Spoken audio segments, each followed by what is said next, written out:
Bienvenidos a una nueva clase. Hoy hablaremos de sistemas homogéneos y heterogéneos. ¿Cuál es la diferencia entre fase y componente?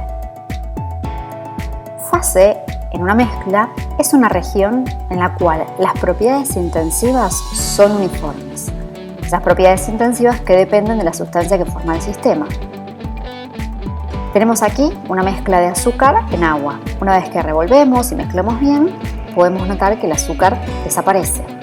Eso constituye una única fase, porque si probamos con la cuchara una porción de la parte superior, va a tener un determinado sabor, textura, color. Y lo mismo sucederá si tomamos una porción del medio o una porción del fondo del vaso. Es absolutamente igual cada una de las propiedades intensivas en todas las regiones. Por eso tenemos una sola fase. ¿Qué pasa si tenemos hielo en agua? Allí notamos que claramente hay dos fases. Una es sólida y la otra es líquida. Las propiedades intensivas en cada una de esas fases difieren. ¿Cuál es el concepto de componente? Componente es cada una de las sustancias que conforman una mezcla. Esos componentes, al estar juntos o separados, conservan sus propiedades características e intervienen en determinadas proporciones. En el caso anterior, hablábamos de dos componentes, azúcar y agua, para el primer caso. Ahora, en el segundo caso, tenemos un solo componente. A pesar de haber dos fases, el único componente o sustancia que participa aquí es el agua. ¿Qué características tienen estos sistemas? Para los sistemas homogéneos existe una sola fase de composición constante. Se los conoce también como soluciones, es decir, son sinónimos. Dicha fase presenta dos tipos de componentes. El soluto, que es el componente que está en menor proporción, en menor cantidad, por eso es el minoritario. Y luego se encuentra el solvente, que es el componente que está en mayor cantidad y es capaz de disolver a ese soluto. Aquí tenemos distintos ejemplos, como el aire, puede ser el vinagre, puede ser un bizcochuelo o una aleación metálica. Todos ellos son casos de sistemas que cuentan con una única fase. ¿En qué difieren los sistemas heterogéneos?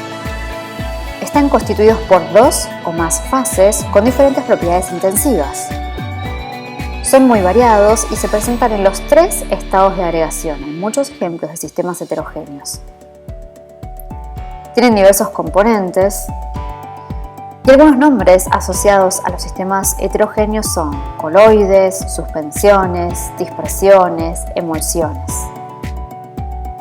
Aquí vemos algunos ejemplos en donde a simple vista parecieran sistemas homogéneos algunos de ellos, pero microscópicamente podemos diferenciar fases acuosas de fases grasas, como ser por ejemplo en el caso de la mayonesa, o podemos ver partículas sólidas en suspensión en un gas, como ser en el caso de un aerosol.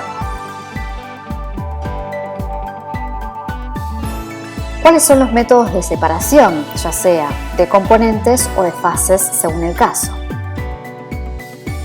Para los sistemas homogéneos podemos mencionar la destilación simple, la destilación fraccionada. En el caso de la destilación simple, hablamos de un proceso que requiere la intervención del calor y allí se pueden separar líquidos que tienen distintos puntos de ebullición.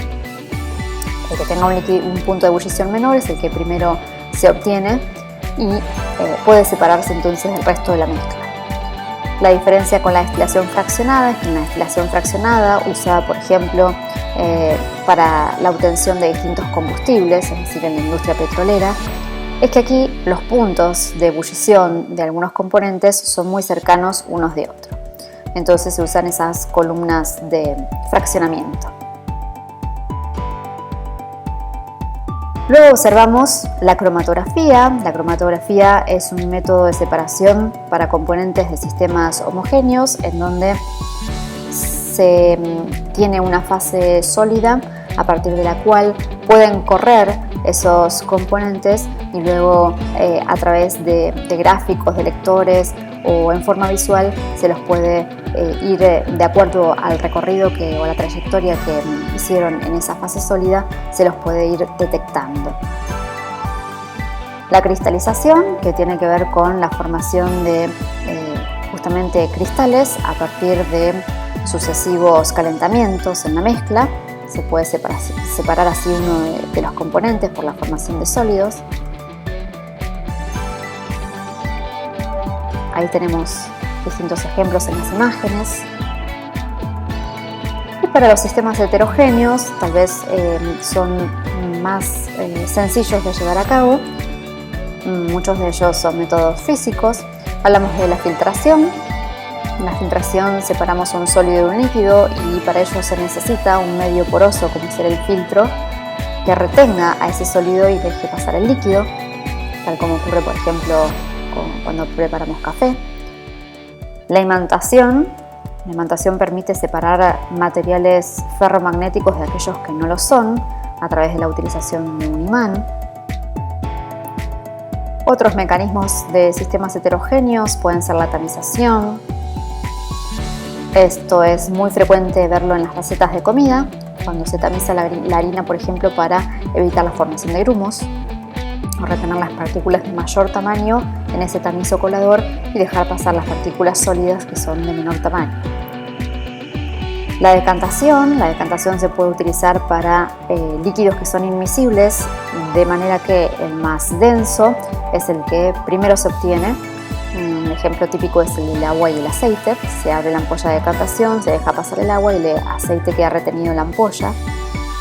También se puede usar para un sólido en un líquido, como si tuviera, por ejemplo, barro o tierra en agua. Se deja decantar reteniendo el sólido y de esa manera se quita el líquido. Y también podemos mencionar a la evaporación. La evaporación consiste en separar líquidos o incluso líquidos de sólidos en donde